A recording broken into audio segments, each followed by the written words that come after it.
So I recently got these paddles for the Apple II. I've never owned paddles before. I've always just owned like the joystick for the Apple II, and paddles, predate the joystick on the Apple II. I believe for the Apple II and Apple II Plus, it came with paddles, not these paddles, but like black Apple branded paddles. As you can see, you've got your 0 paddle, which I guess is like the X range. It goes from 0 to 255, and then you've got a button. And then the 1 paddle, which has a second button, which could be used as the Y range.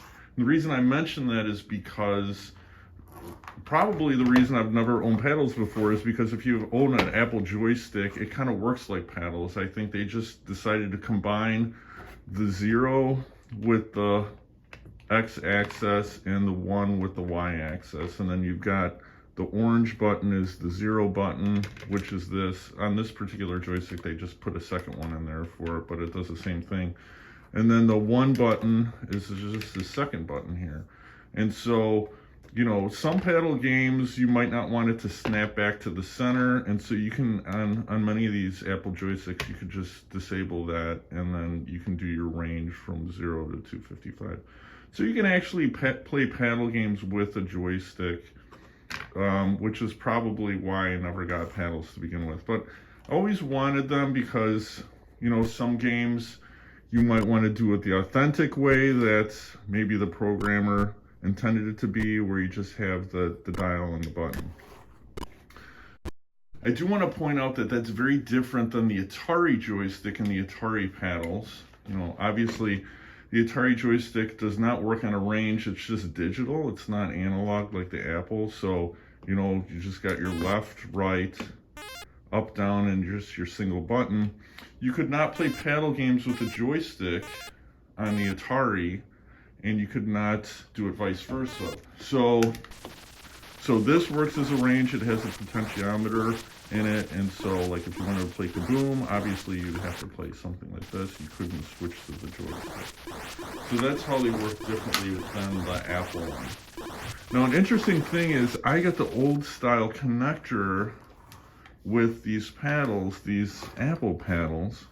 It's got the 16-pin, which goes on the inside of the computer. You connect it to the inside of the computer right on the motherboard.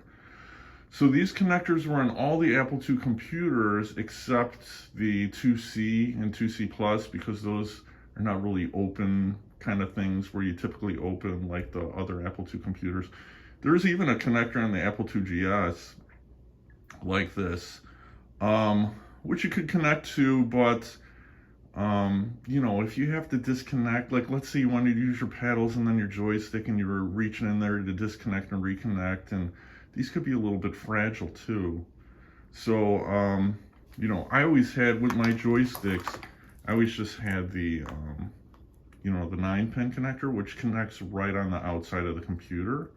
So they put that in on the Apple IIe and beyond. So notice some pins are missing. That's because the Apple joysticks don't necessarily use all the pins, but it still works just with those pins.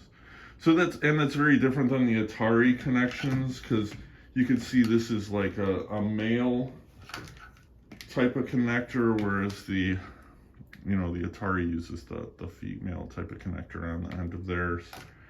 So the nice thing about it, there's like an adapter you can put on here, so you can convert this to a 9-pin. So here's a device that I picked up from retro6502.com. It's going to I'm going to put this in here, and then I can use that on the outside of the computer as a 9-pin. So I can convert something that's 16-pin to 9-pin, and they give you this nice little extension cable too. So if I just take this, put it in there, make sure I line up the pins.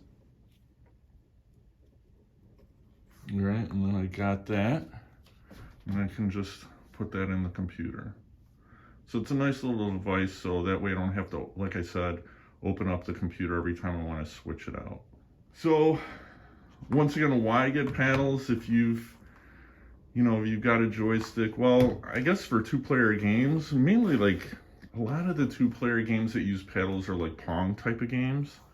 For example, there's a paddle game in this issue of Nibble magazine. I was a big Nibble magazine person. I use this lift-off utility a lot, but Spinball arcade game. So that's actually, I got the disc back in the day because this basic assembler that they advertised kind of looked interesting, but it's also got Spinball on it as well. And so Spinball was made by someone named Jenny Schmidt, and it was kind of a nice take on Pong because there are different types of paths that the ball could take, and you've got 2 players, 1 on each side. So you know, nice thing about getting the disc is I didn't have to type all of this in, but that's, you know, a pretty extensive program there. Here's some gameplay of Spinball.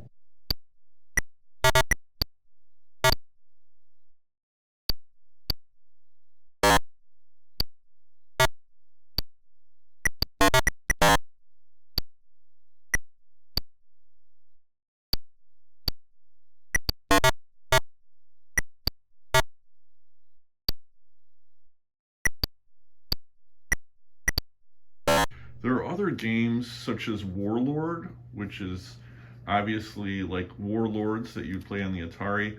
The 2 paddles control the bottom 2 sections of the screen.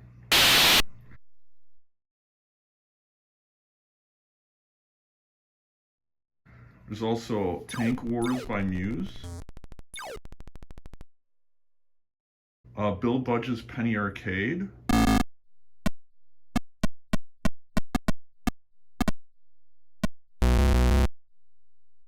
Low-res games that go way back to cassette tapes would be like Coney Island.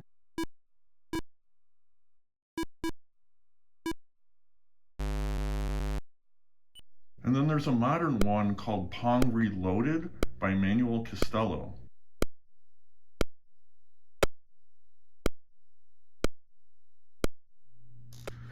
All right, as a side note, I do want to point out that let's say you want to use paddles on an emulator like your computer or something like that. So RetroConnector, you can just go to, here's the website, reactivemicro.com. So they make, they sell this joystick shield where you can take, you know, your plug.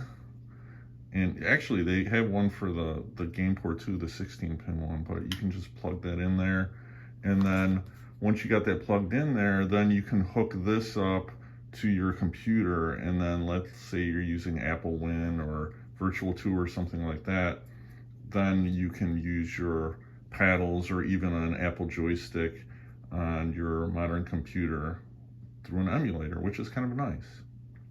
Now let's say you don't have paddles, but you happen to have 2 Apple joysticks. Can you play 2-player games? If you asked me this years ago, I would say no, because there's only 1 port on the back of an Apple IIe or 2GS, you know, 1 9-pin port. But I've come to find out that you can play with 2 joysticks. I picked this up from Retro16-pin It's an adapter where you can use it on an Apple IIe or an Apple 2GS. It won't work on an Apple IIc because the Apple IIc's joystick port also doubles as a mouse port, and so it kind of messes things up in that way. But this is kind of a nice thing because there's games like One-on-One and Archon, which have 2-player joystick. And then they've hacked some games like Mario Brothers, which instead of just doing 1 person with the joystick and 1 person with the keyboard, you can actually have 2 joysticks. So that's a nice feature. This Retro6502 also sells a Bluetooth, like a modern Bluetooth way to play on the Apple. But there's been videos made about that. Like Chris Torrance has a nice video where he's playing with his daughter. He's playing games using Bluetooth controls. I don't have that device, but it looks awesome. So if that's something that you want to do, you don't want to mess around too much with the connections, and you want to go Bluetooth, definitely check out Chris Torrance's video on that. I'll have a link in the description. Okay, so let's say you don't have Apple paddles or Apple joysticks, but you got a bunch of other old controllers laying around your house. Can you do anything with that? Yeah, actually you can. There's something called, from ByteBoosters, there's something where you can take an Atari controller, an SNES controller, and you can plug it into an Apple computer. It won't be like a true paddle. It won't be a range of 0 to 255. It'll just act like a digital controller, just like left, right, up, down, and things like that. And keep in mind, if you use the Atari controller, it's only going to have one button. It's not going to have two buttons. But you would plug your Atari controller in there, and then you've got this that goes to your Apple computer or your SNES. So that's kind of a nice thing to use if you don't have, actual Apple controllers, but you've got some other ones laying around. You can do that. It's not going to always work perfect with all the games. I would say with a lot of games it does, though, because a lot of games don't kind of use that range necessarily, but there are some that do. So you just kind of have to keep that in mind if you decide to use this option. So I guess I went off on some tangents with this video, but hopefully you found it informative. I'll have some links in the description. If you liked the video, feel free to like and subscribe. Thanks for watching.